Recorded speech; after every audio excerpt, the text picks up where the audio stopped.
Selanjutnya Tribunal laga Maluku FC versus Latulua FC. Ramai penonton di lapangan sepak bola Lantamal 9 Ambon.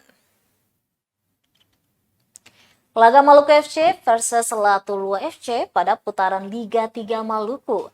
Ramai penonton Kamis 2 Februari 2023. Pertandingan yang terjadwal mulai pukul 14:15 waktu Indonesia Timur ini berlangsung di lapangan Lease, Lantamal 9, Halong, Kota Ambon. Kepada timambon.com, salah seorang penonton mengaku rela menempuh jarak jauh demi menyaksikan tim kesayangannya bermain. Berdasarkan pantauan pada menit-menit awal pertandingan, Maluku FC terlihat menguasai jalannya pertandingan. Sedangkan Latulua FC yang mengenakan jersey kuning hitam juga tak akan mengalah. Mungkin akan digantikan pada babak kedua. Nah, pada babak pertama ini Maluku FC masih pada skor 0 dan juga Latulua FC masih pada skor 0.